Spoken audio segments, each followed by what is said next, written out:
আজকের ফাইনাল খেলায় অংশগ্রহণ করছে একটা হচ্ছে ফ্রেন্ডস ক্লাব, অপরপক্ষে আছে নড়াইল থেকে আমাদের টিম আছে। আজকে আপনারা যারা এই খেলায় অংশ নিচ্ছেন আমরা ধন্যবাদ জ্ঞাপন করছি। একটু ভাষা আসেন। খেলা আছে বলেই আজকে শান্তির আজকে ক্রীড়া আছে বলেই মাদকের বিরুদ্ধে তারা আছে। আমরা চাই খেলার মাধ্যমে মাদক মুক্ত সমাজ ব্যবস্থা কায়েম করার জন্য আজকে যারা আপনারা দুই পক্ষ খেলার জন্য আসছেন, এক পক্ষ বিজয়ী হবেন আর এক পক্ষ বিজিত হবেন।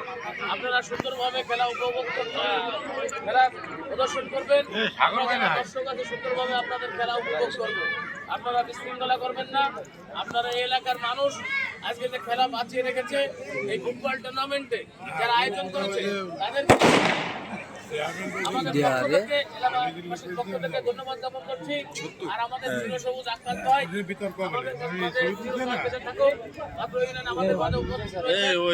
আমাদের এখানে উপস্থিত হয়েছেন জেলা বিএনপির সহসভাপতি জনাব শাহিনুল্লাহ মোহন, সাধারণ সম্পাদক মুজাহিদুর রহমান পলাশ, নাইজেরিয়ান চেয়ারম্যান এফএম নাইজেরিয়ান ইসলাম, আমাদের মধ্যে উপস্থিত রয়েছেন অধ্যক্ষ অত্র মহাবিদ্যালয় আইডিয়াল কলেজ, আমাদের মাঝে উপস্থিত রয়েছেন আইব নানা, যিনি আমাদের রাজনীতির সাথে জেলা বিএনপির সদস্য আছেন।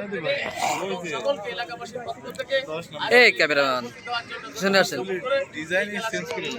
ঘোষণা করছি।